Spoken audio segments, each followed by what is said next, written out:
Everyone, जब भी किसी पर्सन की डेथ होती है तो कुछ क्वेश्चंस होते हैं जो कि हर कोई पूछता है, जैसे कि डेथ कैसे हुई, कब हुई और now that person has died तो उसकी प्रॉपर्टी का डिस्ट्रीब्यूशन कैसे होगा।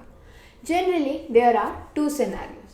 पहला सिनेरियो जहाँ पे पर्सन की डेथ इंटरस्टेट हो गई है, यानी जो पर्सन मरा है, जो कि डिसीज्ड पर्सन है, उसने अपनी विल नहीं लिखी थी, ये नहीं बताया कि किस तरीके से उसकी प्रॉपर्टी का डिस्ट्रीब्यूशन होना चाहिए।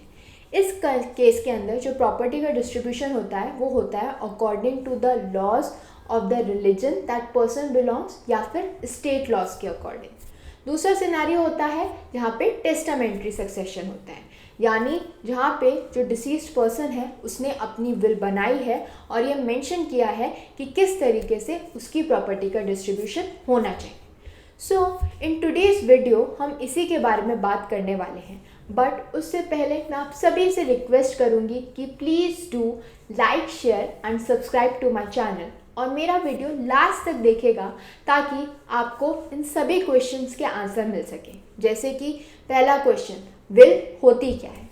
दूसरा question, what are the key ingredients in a will. तीसरा question, that why you should make a will. And the last one, what are the different types of will available in India. अगर पहले question की हम बात करें कि will होती क्या है, विल बेसिकली एक लीगल डॉक्यूमेंट है जो कि राइटिंग में होता है, जहाँ पे एक पर्सन, एक लिविंग पर्सन ये डिक्लेयर करता है दैट हाउ हिज और her property should be distributed after their death.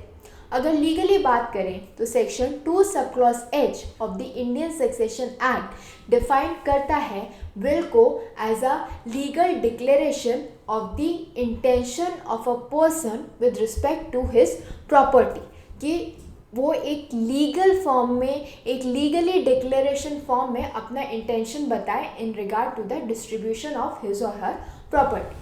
लेकिन ये जो इंडियन सक्सेशन एक्ट है वो सिर्फ और सिर्फ हिंदू, बुद्धिस्ट, सिख और जैन पे एप्लीकेबल होता है। अगर हम बात करें दूसरे रिलीजन की तो उन केस में उन रिलीजन के जो भी पर्सनल लॉज हुए हैं उनसे उस रिलीजन के लोग गवर्न होंगे या फिर स्टेट लॉज से गवर्न होंगे।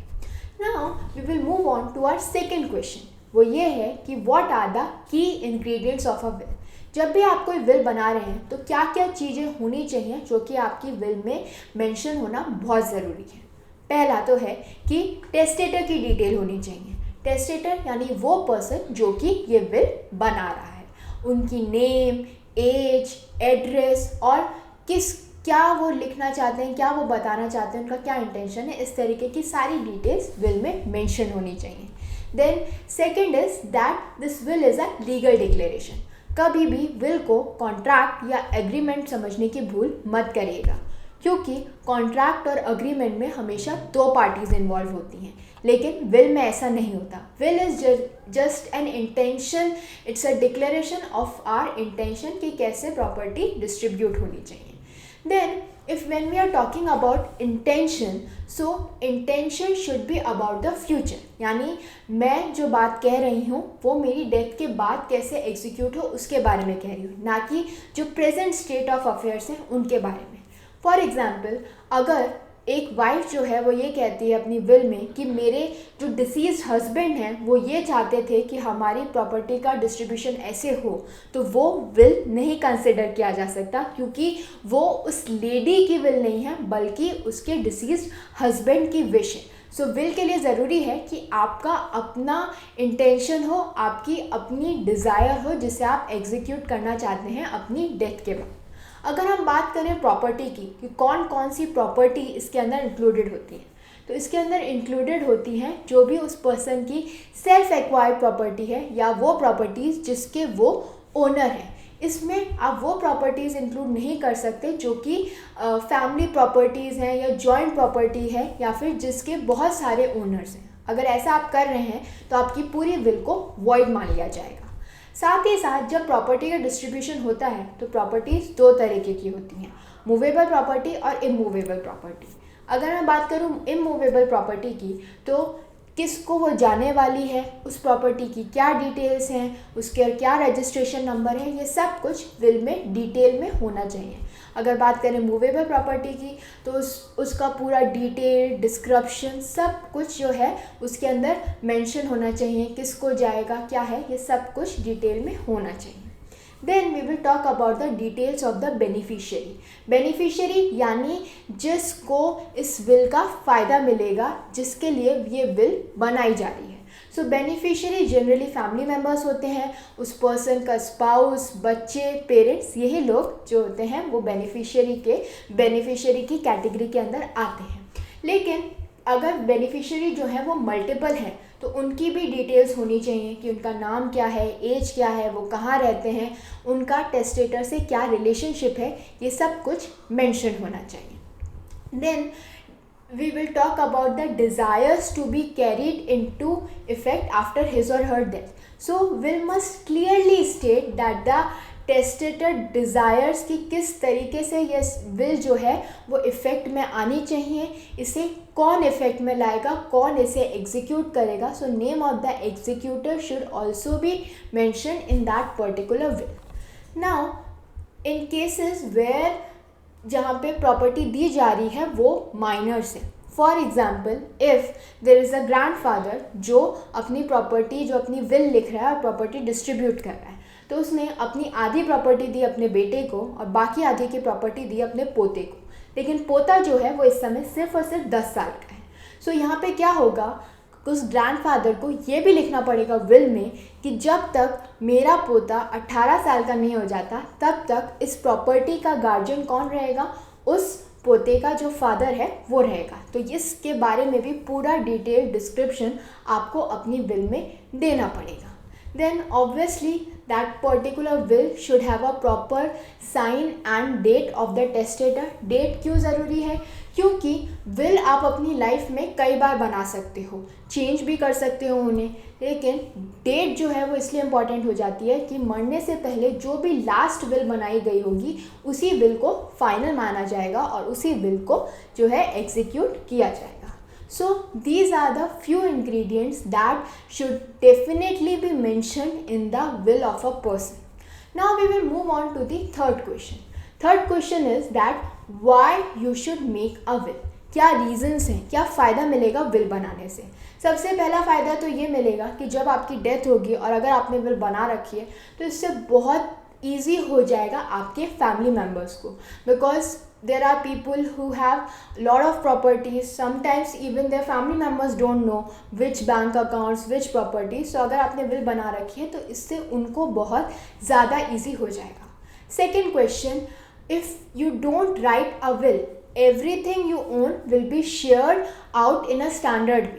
जो भी आपके रिलीजन के लॉज हैं या जो भी आपके स्टेट लॉज हैं उन्हीं के अकॉर्डिंग प्रॉपर्टी डिस्ट्रीब्यूट होगी, जो भी स्टैंडर्ड वे होगा। उसके अंदर आपकी इच्छा क्या थी क्या नहीं थी अब किसी को क्या पता। थर्ड रीज़न बहुत इंपॉर्टेंट है, वो की है इनहेरिटेंस टैक्स से। सो अगर आपने अपनी विल लिख रखी है सो आपको इनहेरिटेंस टैक्स नहीं देना पड़ेगा, क्योंकि अगर नहीं लिखी होगी तो inheritance tax is payable on the value of the property and money that you leave behind, जो कोई inherit कर रहा है। लेकिन ऑलरेडी अगर आपने डिस्ट्रीब्यूट कर दी है तो उस केस में आपको ये टैक्स नहीं देना पड़ेगा। Last but not the least, अगर आप ये चाहते हो कि आपकी प्रॉपर्टी सिर्फ फैमिली मेम्बर्स में डिस्ट्रीब्यूट होकर ना रह जाए बल्कि आप किसी ट्रस्ट को भी देना चाहते थे तो उस केस में विल लिखना बहुत इंपॉर्टेंट हो जाता है, क्योंकि अगर आपने विल नहीं लिखी है, भले ही आपकी इच्छा थी कि मैं ट्रस्ट में देना चाहता हूँ पैसा, लेकिन विल नहीं लिखी है तो वो नहीं जाएगा किसी ट्रस्ट को, सिर्फ फैमिली मेम्बर्स में ही डिस्ट्रीब्यूट होकर रह जाएगा। Now we will move on to our fourth and last question, that is what are the different types of will. So India में बहुत तरीके की विल्स हैं। पहली तो है प्रिविलेज विल्स। प्रिविलेज विल जो है वो बहुत कम लोग लिख सकते हैं, जैसे सोल्जर या मैरिनर या फिर एयरमैन, इस तरीके के ही लोग लिख सकते हैं। और ये प्रिविलेज विल इसीलिए कही जाती है क्योंकि ये किन्हीं स्पेशल और एक्स्ट्रा ऑर्डिनरी सर्कमस्टांसेस में भी बनाई जा सकती है, जैसे कि कोई वॉर की कंडीशन है, कोई डेंजरस एक्सपीडिशन की कंडीशन है, उस केस में आप प्रिविलेज विल में एक ओरल विल भी बना सकते हो, जहाँ पे डेथ से जस्ट पहले आपने ये बता दिया एक सेंटेंस में कि आप किस तरीके से चाहते हो कि आपकी प्रॉपर्टी किसके पास जाए। सो ये प्रिविलेज विल है, क्योंकि ये बहुत कम लोगों को प्रिविलेज मिली हुई है, बहुत कम ही लोग इसके ऊपर जो है अपना बना सकते हैं, अपनी विल बना सकते हैं, and it can be made orally as well. Then there is unprivileged will. Unprivileged will is obvious that जो लोग प्रिविलेज विल नहीं बना सकते वो अनप्रिविलेज विल बना सकते हैं, लेकिन इसमें भी कुछ चीज़ें हैं जो बहुत इंपॉर्टेंट है मेंशन होना। जैसे unprivileged will should be in writing. Oral की जो स्पेसिफिकेशन है वो सिर्फ और सिर्फ प्रिविलेज विल के लिए, क्योंकि हम एक एक्सेप्शनल सर्कमस्टांसेस की बात कर रहे हैं, लेकिन ये जो अनप्रिविलेज विल है वो राइटिंग में होनी चाहिए। It should be made in the presence of the witnesses, और लास्ट में जिसने बनाई है यानी टेस्टेटर और विटनेसेस दोनों ही लोगों के सिग्नेचर होने चाहिए, तभी ये विल फुल एंड फाइनल होगी। Then there is formal will. Formal will जो होती है वो हर स्टेट के लॉज के हिसाब से बनती है। स्टेट के लॉज में जो भी लिखा है उसके अकॉर्डिंग वो फॉर्मल विल बनेगी, लेकिन उसके अंदर कुछ चीज़ें आपको ध्यान में रखनी पड़ेंगी। जैसे कि जो पर्सन विल बना रहा है that person is of sound mind, यानी उसे समझ में आ रहा है कि उसमें क्या लिखा है और वो अपनी डिज़ायर्स के अकॉर्डिंग ही उस विल को इम्प्लीमेंट कर रहा है। Then any person who is making a will should not be a minor, that is that person should be above 18, at least 18 years or above, तभी वो will बना सकता है। So this is a formal will. Then there is a handwritten will. कई बार लोग जो है सिर्फ हाथों से लिख के चले जाते हैं कि भाई कैसे मेरी प्रॉपर्टी डिस्ट्रीब्यूट होनी चाहिए। ऐसे लेटर्स को, ऐसे हैंड रिटन इच्छा को, डिज़ायर को हम हैंड रिटन विल की कैटेगरी में डालते हैं, जिसे हम होलोग्राफिक विल भी कहते हैं। लेकिन ये जो है it's not good and it's not convenient, क्योंकि इससे काफ़ी कन्फ्यूजन हो सकता है। It can cause hassles for your family, so it's better to not go for the hand written will. Then there are oral wills. Oral wills जैसा कि मैंने बताया प्रिविलेज लोगों को मिलती है, कुछ सर्टेन सर्कमस्टांसेस के अंदर ही मिलती है। Then there is one more important will that is joint and mutual will. Joint and mutual will generally spouses बनाते हैं, जहाँ पे दोनों स्पाउसेस मिलके एक विल बना लेते हैं, लेकिन इसे भी मैं अच्छा नहीं मानती। वो इसीलिए क्योंकि एक स्पाउस के मरने के बाद ये विल्स बाहर आ जाती है, सामने आ जाती है कि किस तरीके से प्रॉपर्टी का डिस्ट्रीब्यूशन हो जाता है। तो इससे क्या होता है, जो सेकंड स्पाउस जो कि अलाइव है उसको प्रॉब्लम हो जाती है, क्योंकि वो रिस्ट्रिक्ट हो जाता है उस विल से और उसी के अकॉर्डिंग उसे स्टेप्स लेने पड़ते हैं। So it's better not to restrict yourself and don't go with this joint और mutual will. Then there is a conditional and contingent will, यानी जहाँ पर आप प्रॉपर्टी का डिस्ट्रीब्यूशन तो कर रहे हो बट एट वन और दी अदर कंडीशन। जैसे आपने ये कह दिया कि मेरी प्रॉपर्टी ए को जाएगी, लेकिन ए को तभी जाएगी जब वो शादी करेगा। So this is a condition, शादी होना ज़रूरी है to get that property. So this is a contingent will. Then there are advanced medical directives. This will is very good, living will.